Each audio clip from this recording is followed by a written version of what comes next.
Hey everybody, another GMG review. Today we're taking a look at the terrain for the titular Into the Dark KILLZONE Gallowdark. Now this was pretty much the main feature of this big box set for Kill Team. And as such, because it's such a huge component of the box, more so than almost any of the other Kill Team box sets, I figured it needed its own review. Also, a lot of people, it's funny, a lot of people look at my book reviews, and because it's a book review and because it's a pre-release review, I think some leave wanting some kind of a scoring system. It's really hard to score a book for rules performance when you're outlining rules, when you don't have any experience with it, when the army might not be out, there's no like on table time experience. And so I tend to shy away from those. That being said, this I can actually, I think, maybe quantifiably give some type of like actual 5-star system review for. And so I went through, and having played 2 games on it now, built and painted it myself, I'm going to give it a review based on 3 categories out of 5. So it's going to be on looks, on its functionality, and then how much fun it was to play on. And I'm going to grade those 3 things. So let's take a look at the Kill Team Into the Dark terrain set, which is again the lion's share of the miniatures that are in this box.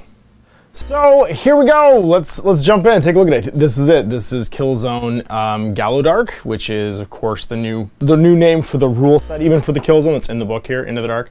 And I'm gonna just jump right in with the first category, looks. Obviously, this terrain set looks amazing. There is an absolute ton of detail on every single wall. It's not repeated so often that you feel like there's any sort of like copy and pasting happening. And even the board section that it comes on is nice and matte. It has like a nice matte finish, not reflective. So you feel like it's appropriate to be on the table. So there's lots of broken screens. There's lots of cool like airlock lights for like open, closed, or like if the chamber's sealed or ready. And it really does feel like Space Hulk walls. The previous Zone Mortalis terrain for Necromunda felt like it was like sewers or an underground complex or something like that. This really does feel like it's on board a ship, right? You have these little reactor systems. There's little details like batteries that are repeated all over the place, kind of laying around or shoved into walls, powering it up. So you do kind of feel like there's a way that the systems of this ship that's thousands of years old could still be active and activated. And it even went so far as to add new barricades, like the new little sort of like acetylene cutting tools and portable generators and stuff that you can see the people who are in this ship to salvage it are using to either cut open compartments or you know, power up the systems they need to use to get around. Now, I think there's a duplication. There's 2 of everything, basically 2 of each type of door, 2 of each wall section, 2 of each like ancient machinery set too, 2 of each generator, and that felt like the right amount, right? So when you laid out the board, a lot of the board layouts in the book are symmetrical. You had enough that the board could be fair. So like for match play, if you have like an interactive feature, it's duplicated, and it didn't ever feel weird because you're on a ship. You know, these could be duplicated at least once or twice in an area, and it looked appropriate. The hatches really do evoke that like almost like nautical feeling. A lot of them are round. I think there's 1 or 2 sort of like, they're not hard edge, but like they're slightly more hard edged hatches or like geometric hatches. So there's kind of like an STC feel. It fits like it fits the universe. And I think even like the tile sections, you can see sort of like it's photographed terrain, obviously, like it's painted terrain they photograph for the table section. It fits with the theme, right? It doesn't look like there's a lot of like grass growing, but you know, there's still gunk and goo and like kind of like organic matter lying around, even from just how many people have traipsed through this thing over the thousands of years that it's been floating in space. The details were fun to paint. They were chunky. There wasn't anything was too small. I was able to theme the colors. Like I checked the colors on the mat right away and then used a color that I felt fit, which was a brown base tone on everything. So you can see here on the pillars and stuff, there's like a brown going to blue sort of base tone. Painted it with washes and dry brushing, and it looks great. So I'm very happy with that. I think it looks great all put together and it's assembled. So looks wise, with a paint job, I would and like with, you know, the ease with the paint job went on, like there wasn't too many details. I felt like I got through painting this in about a day, probably like a solid 8 hours. from the time the primer was dry to like starting dry brushing and putting washes down. It was about a day I painted it all. Which was, I think, a reasonable amount of time for the amount of terrain that I was using. And, you know, my skill level obviously is pretty high getting this stuff done. So I'm gonna give it a 4 to 5 for looks. So 4 to 5 stars. I think it looks great. It's not, like, it does have some repeated detail, but even like the top hatches here, like the little caps that go on everything to hold it all together, they're not repeated so often. I do think that some of the terrain pieces, like for instance, the generators are a little bit samey. The way they go together makes them look a little sort of, what's the word? Flat, you know what I mean? Like same with these little pipe systems and gyros. I don't know what they're for, and they look a little bit flat. So it's not entirely perfect, but I would say that it's close enough that I'm gonna easily give it a 4. It's an A, you know what I mean? That's a pretty high rank. All right, so there it is, looks 4 to 5. All right, so let's talk about function, and that all comes down to how this stuff is put together. Now, the main way in which this is put together is with a tongue and groove system. And that tongue and groove system looked pretty simple. In fact, just to demonstrate it, I'll pull out this terrain piece. I think this is probably the best example. You can see here there is a fitting system, right? And it slots into all of these wall pieces. Now, the wall pieces themselves have a left and right wall. So these are both rights. Now these are both left, sorry. If you look flat, then the grooves on the left side. You can put them together to make an opposing wall, right? Then once you've put in whatever the connecting piece is, so in this case it's this like piece of ancient machinery, you push it in, and then you place a cap on top to hold it all together. And the caps are really snug. Now, this is going to be my first sort of like, I think, criticism of this box set. These, even before I primed them, the fitting for all of this stuff was incredibly tight. Getting this in caused me to rip up my hands and actually to break a bunch of pieces already. So to give you an example, one of these pieces over here, and it's probably gonna cause me to break my fingernails getting this cap off as well, is unaltered from its basic state, and I'm gonna have to use my knife to get this off. This was the yesterday part of this, where I had to like lever these carefully off in order to, once they're all assembled, get them, oops, and cut myself, come apart. So this overhead pillar, oh geez, here is one of the unaltered ones, relatively speaking. You can see here it has a straight cap.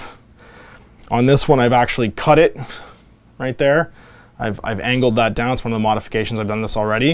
And the other thing you've probably noticed is I've sanded these way down.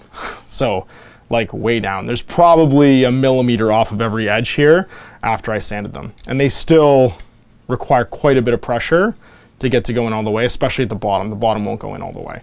So there it is, completely fit in. And that's still really tight to pull out, you can see. This one over here, and even just to get this cap off, try and get my nails underneath it. Relatively simple, but I do nick my finger every single time, and that's been reopened too. So this one also has been sanded down afterwards, after I painted it. So the fitting system is incredible. Like, it looks like it was probably designed digitally. It's very precisely done, and then it's incredibly tight. When you add primer or you paint it, just the paint inside the fitting section, like the basically the groove that the tongues go into, it swells, it increases in size. Plastic sometimes is not always the same size out of the mold, or even after the mold's cut is not exactly the same size, and it looks like this was done so close to like perfect measurement wise that everything gets really tight. These top caps with just a layer of primer on top of half of this one isn't primed, get very, very tight. And there's no primer inside the caps. They're just as they kind of stand. And so that system of like double-sided pillars, you can see here, they do have a little snap at the bottom to hold them together. And then a tongue and groove. You can see here an example of one of the walls, right? So these will snap together at the bottom. And then you'll hold, like the bottom snaps actually are fine. They're completely fine. But the top cap, even with no primer on it, is very tight. And I've already kind of scratched and damaged it trying to get the tops off. So getting the caps off afterwards, that's with no primer in this one at all, just whatever the pressure is from these bits will make it quite difficult to get these off. And again, every single time I seem to scratch myself levering them off. So The system's pretty complicated. You probably could have avoided having to have these double-sided pieces, and you can't glue any of this. To do all the board setups and rearrange it however you want, you need to leave all these half pillars unglued and all of this stuff unglued as well. It all has to be in pieces and loose, and all the caps have to stay unglued too, so you can hold it all together when you're said and done. I've already broken 2 of these. I literally ripped this one in half. I had to glue it across the middle afterwards, getting it off, and then the same with this one. This one got ripped as well. Just like kind of ripped at the edge, me trying to lever it off. So you basically, the way that you could have avoided this, and just the way it was cast in the frame, it probably wasn't possible, but this is probably the challenge they came into, was this flat piece over here, which has these little like accessory pieces that you add them afterwards. You needed another set of the tongue and grooves. And the tongues themselves needed to be probably 5% smaller. If they had some rattle and give, it probably still would have been fine, just because the caps would have fit over top of them. And then the interior of the cap needed to be bigger so that it could sit on nice. When it's sitting on the table, it's so tight, you can see it's actually rockered because the pieces don't go in all the way to the bottom. And so the edges don't sit flat because of just how tight it is getting these in. And I'm afraid to push on them too hard because I don't want to break them. I've already broken one of these. Oh, there it is right there. It's just completely broken now. I guess when I picked that piece up, I actually broke it. So that overhead pipe is now just shattered. I'll have to glue it back on again. And it's not the easiest to get these off. You kind of have to lever them on both sides and then try and get it out. And there's the piece that's now stuck in there. So I'm gonna have to get that out somehow. There it goes, that piece right there. And just putting it in and taking it out, because it's just this much plastic, I've now just completely broken it off. So it's in very, very tight. And that actually, just like the process of taking it apart and putting it together, and the fact that every time you play a mission, there's a key basically in the book, and you can see this in the book review, of all the letter codes for the pieces, and then the mission has it keyed to layout. It's not very fun. Like if you're making up your own maps even, it's relatively fun, but trying to figure out the layout, it was stressing me out having to put it together and take it apart and rearrange it, because you have to basically take the whole thing apart, find the exact right pieces, and then lay them all out and then start connecting them. And that process is pretty time consuming, and obviously when you're trying to get these caps off again and make it all back into pieces, that's a whole process. You basically have to completely disassemble it and then completely reassemble it every single time, because some of these setups, you need exactly the right piece and you only have so many left and right corners to make that happen. So functionality wise, as far as like part of the fun and the biggest component in this box is the Gallowdark. Functionality, I'm gonna give it a 2 out of 5. I don't enjoy putting it together and taking it apart. I didn't mind painting it, and I had to do a ton of modification. I literally had to go through in every single one of these doorway sections, I had to sand down. So I had to go and take a sanding block basically, and even then they're still pretty super tight, but I had to sand all the paint and primer off of these. Now I could have avoided that, and I'm gonna make a kind of a PSA video after this that's just gonna say, hey, wrap all of the edges of these in painter's tape before you prime them. Like, just don't prime any of them. But that's not gonna avoid the fact that you're probably, like, you can't really avoid priming the inside of the pillars, which is still gonna give some friction. So you may still need to cut them down, and then to get the caps on and not have them be super tight, beveling this, just cutting the hard corner off of this, makes them go in far easier. And that kind of saves you a bunch of heartache. And so the other part of that is that because of, like, I've already broken a piece of it, just trying to ham fist it together and take it apart, its durability is going to be probably lower than these sets could be if they kind of tongue and grooved a little bit better together, or even just easier. Like, I wouldn't have cared if this was looser. Like, if this was looser, but it's set up, as long as it's not like just going to bump over and push out of the way, I probably wouldn't have cared. I don't care about how durable the setup of this is game to game. I would rather it was quicker to take apart and rearrange and a lot more intuitive. And that's like a Christmas morning test for me. Like, if it's fun, like, I'll sit here, if this is just a pile of Lego bricks and I can just like rearrange it a million times, I'm gonna have hours of fun doing that. But the process is really, really intense to do it, and so that's a part of it I haven't enjoyed. So there it is. So that's function. I'm gonna give this a 2 out of 5. I feel like, I mean, I could hypothesize as to why it's so hard to put together, why it's so tight. I think it just simply comes down to, you know, material. in production probably. So if I was buying a box where, and obviously this was sent to me as a complimentary review copy, so I didn't pay $300 for this box or whatever it's going to cost in Canada. I don't actually know how much that's going to be right now as I'm reviewing it. And it wasn't fun to put together and take apart this big part of it. That probably wouldn't feel great for me. So 2 out of 5 on function. And then it comes down to fun, and that's the last bit. I've gotten to play 2 games on it, and the worst part is it's actually really fun to play on. It's really fun for like the visual aspect of it. Like I feel immersed. I feel like I'm on board the spaceship. The different table side weirded me out a little bit. The fact that it's 24 by 27.5. But I feel like that's maybe the intention that you could buy multiples of these sets and then make like a 4x4 board.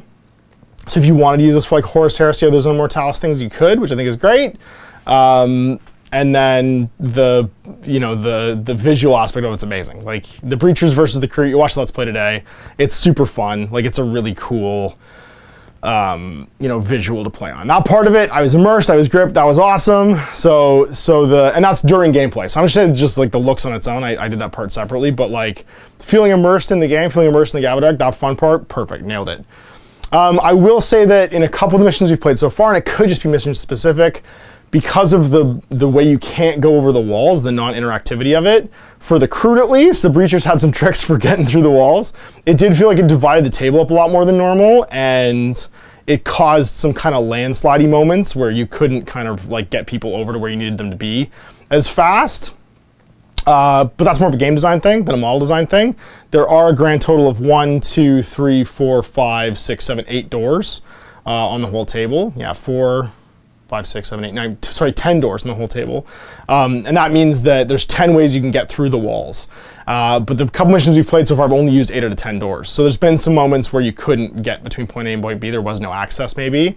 And because of the action-driven system of the game, either it's, it's a mission-driven thing, more doors, maybe even like having like a blown-out door or a ruined door section of these walls might have made that feel a little bit better. Still would have felt Gallowdarky, but like, if you had one where it was like kind of crumbling or like, the panels have been ripped off, that might have made it a little less just like they're all solid walls. With an action cost to get through too, which is a big deal. So overall, I mean, it was fun. It hasn't blown me away so far as being super different from Kill Team. It's not, the Kill Team game hasn't changed. The terrain itself does, I think, like a suitable job of, simulating basically fighting in rooms, fighting indoors. So I'm gonna give it a 3 out of 5, which I think is like a good average. A 3 to 5 overall for that. It didn't do anything super new Kill Team wise to blow me away. There's an action cost to doing some things. There's some new orders to do, but like the terrain doesn't have a lot to do with that. So yeah, they're just big. They're big, infinitely high walls you can't go through. And they function that way in the game, so they're quite functional.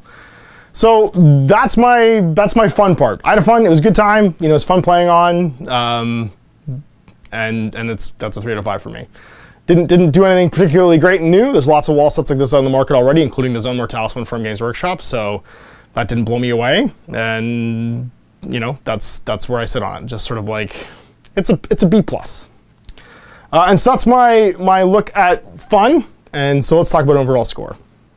All right, so with a 4 for looks, a 2 for function, unfortunately, and a 3 for fun, that averages out as a 3 overall for this kit. It's functional, it does what it says on the tin. I think there's some real challenges for novice modelers, having it be fun to put together and play with.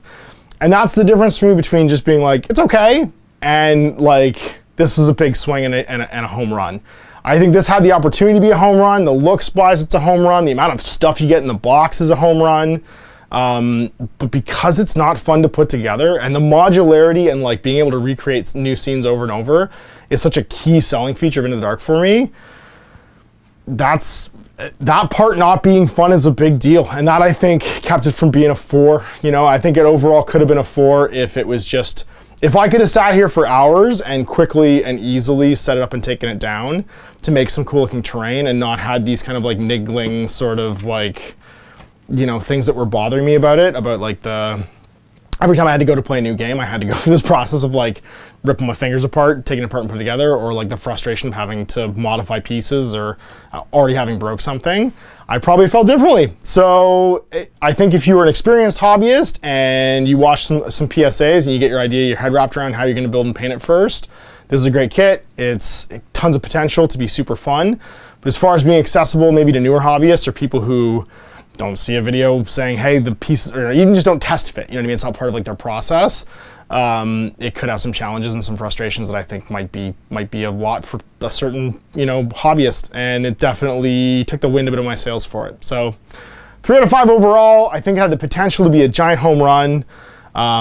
Maybe my score is being influenced a bit by, you know, just my excitement level as well. Like I was super hyped for this. I was really excited for it. And so being frustrated a bit by the building and the setup and takedown might be affecting me more than normal, you know, but that's where I sit for it. So for the train set itself, the KILLZONE itself, not the whole box set, right? If you're looking at the KILLZONE itself, I'm gonna give it a 3 out of 5 overall. So there you go, my GMG review of KILLZONE, the Gallowdark KILLZONE train set. Yeah, and that's based on, of course, those same 3 categories, right? We're looking at looks, we're looking at functionality, we're looking at fun.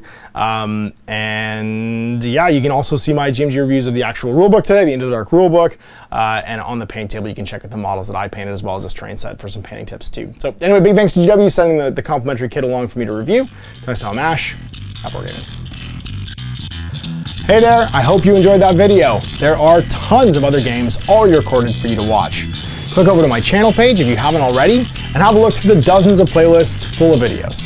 I guarantee you'll discover a game you haven't seen played before. I put out new videos 7 days a week, and every day is themed to a different genre as I continue to explore the wider world of gaming. Of course, none of that's possible without you, the viewer, so click a like and subscribe if you'd like to stay on top of what's happening here daily. My 2 kids and I are massively grateful to be able to have the flexibility of this job so I can always maximize my time with them. If you want to support me continuing to put out this content, it's only possible because of my amazing backers on Patreon who support the studio, equipment, and model cost, as well as being how I make the bulk of my living. You can also help out by buying a t-shirt through Spreadshirt, a measuring gauge or widget from Death Ray Designs, or buying one of my games and supplements like Last Days, Gamma Wolves, and Blaster. As a way of showing my appreciation, patrons get early access to new games and supplements that I write throughout the course of the year. Huge thanks for watching, it really does help out, and happy gaming.